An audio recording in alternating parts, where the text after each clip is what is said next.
American Nightmare: The Origin of the Golden Ninja by Randall Sanborn Fields. Narrated by Randall Sanborn Fields.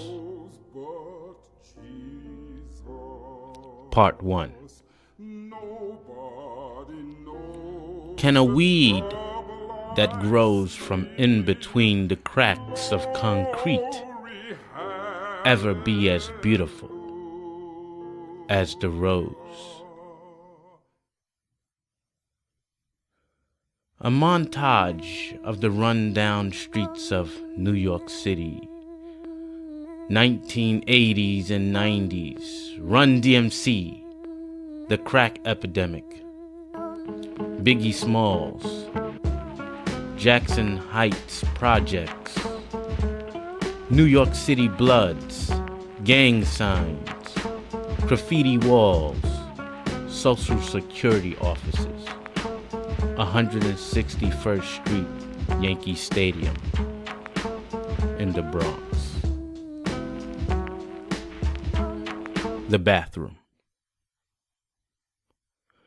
The bathroom is old, decrepit, dimly lit.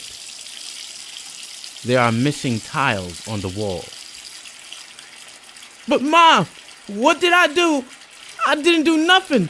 She just asked me and I... Whoosh. The extension cord cuts across Wycliffe's face. He's 14 years old, terrified. Wycliffe, tall, lanky, and very dark, squirms in a bathroom with dingy water, dirt from his body. He tries to choreograph the timing of the blows. Yvonne, in her late 40s, African-American woman, short, plump, built like a tank, stands over the bathtub tower-like. She readies herself to strike again. What I say, huh? About running your damn mouth in front of them white people. They just took me out of class because I had went to the Yvonne whips Wycliffe across the back of his shoulders. The dingy water slowly turns red. Shards of blood splatter onto the already stained tiles. Nigga, what the fuck you doing going to the nurse? Ain't nothing wrong with y'all except you black and ugly. Bitch. Wycliffe throws his hands up in self-defense. Bitch. He tries to stand, but slips back into the bathtub. You hit my arm yesterday. It hurt. Wycliffe tries to back away as much as possible into the corner of the bathtub. Bitch. Asshole. He holds his right arm in a sling-like position. Nigga, you getting smart? I'ma show you what hurt is tonight. You don't know what hurt is. You must want to get me put in jail, boy. Roland Flagg. Wait a minute, you're talking He's about 11 years old. African American, dark-skinned, short with Coke bottle framed glasses, walks into the doorway of the bathroom, blank-faced, and watches. Nah, Mom, I wasn't being smart. I wasn't trying to get you in trouble, please. Please. Yvonne is whipping Wycliffe frantically.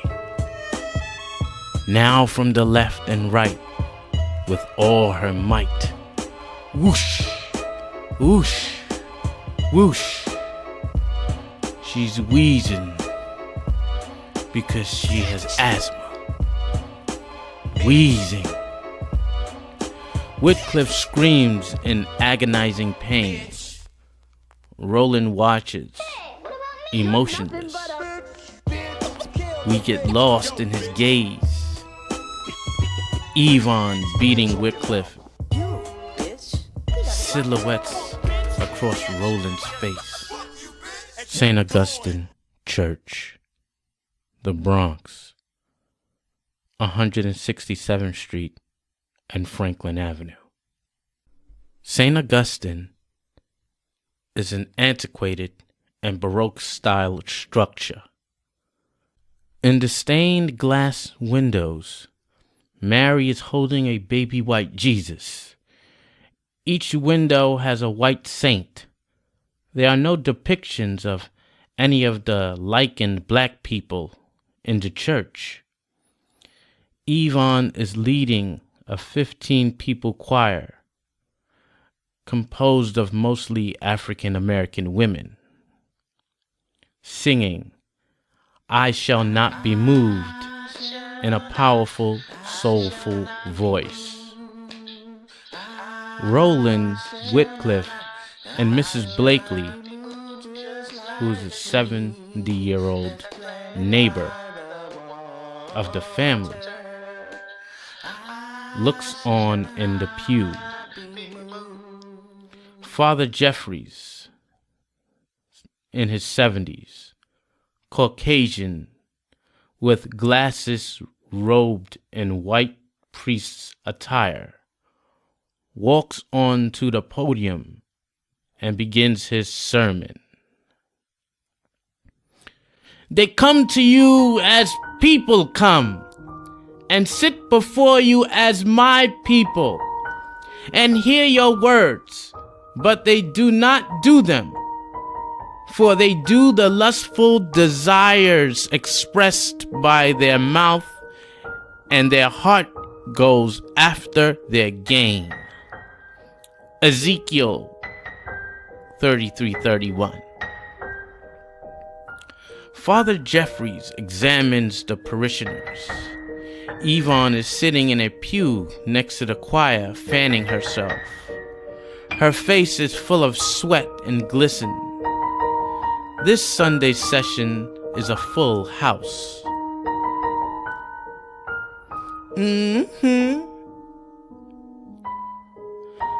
Then the Lord said, "Because these people draw near with their words and honor me with their lip service, but they remove their hearts far from me, and their reverence for me consists of tradition learned by rote." Isaiah 29:13. The parishioners, 90% black, peppered with white people, look on in earnest contemplation, many in call and response. Isaiah continues, "Yet they seek me day by day and delight to know my ways, as a nation that has done righteousness and has not forsaken the ordinance of their God. They ask me for just decisions. They delight in the nearness of God. Who of you are truly near? Who of us are truly near to God?" Hypocrisy is passive.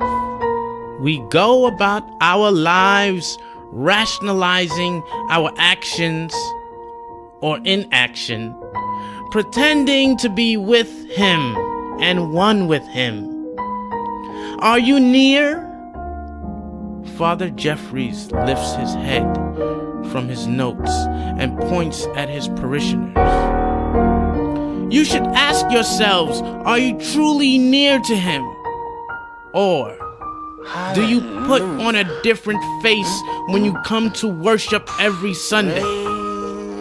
The Lord sees the wolves in the flock, the ones who sit at the table of the Last Supper, who drink the blood of Christ, but do not really have Christ in them. Yvonne is frantically fanning herself. with a magazine. His name. The church Jesus Christ. is growing increasingly hot. Hallelujah. Amen. Praise his name. Amen. Thank you, Jesus.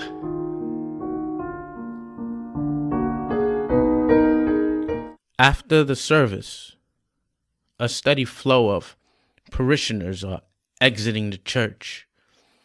Yvonne, Miss Blakely, Whitcliffe, and Roland are standing at the base of the church steps. And Miss Blakely says, "Child, I don't know how you keep these boys in line. They so respectful. They not running up and down the aisles like the rest of them damn kids. They know not how to act fool when Jeffries is preaching. Ain't that right?" Whitcliffe bows his head and stares at the ground. "You didn't hear your mama talking to you, boy?" Yvonne smacks Whitcliffe very hard on the back of the head. Whitcliffe whimpers. Roland jumps as if Yvonne is going to hit him as well. "You heard me, didn't you?" Whitcliffe slowly lifts his head. He's meek, humble, terrified, and defeated. "Yes." "Then speak up when people is talking to you. I didn't raise you like that, black motherfucker." "Lordy, Yvonne." Whitcliffe speaks but barely audible. Yvonne wobbles to Whitcliffe, closing the distance between her and him. They are almost nose to nose. Yvonne's face is a contortion of anger, brashness. "I didn't hear you." "Yes, I know not to act fool in church." Whitcliffe is nursing his right arm with his left in a sling-like position. "What happened to your arm, boy?" Roland interjects without thinking. "Mom hit him with the..." Yvonne squints her eyes.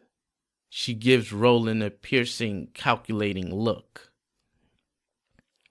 "His black behind and fell down the stairs. I done told him about running." Hey, what about me? You're nothing but a... Yvonne stares antagonistically at Whitcliffe. Police car sirens wail in the background. Miss Blakely shakes her head slowly back and forth. Lord Jesus. "What y'all doing for the July 4th? We're about to go to my sister Myrtle's house with her chillin', Capella and Skippy and them. You know 'em. You met 'em when we had that cookout last year over there in Crotona Park." "Child, she can make some ribs, girl." Yvonne gives out a burst of laughter. "Ha! Who you telling?" "All right, girl, I'll see y'all next Sunday."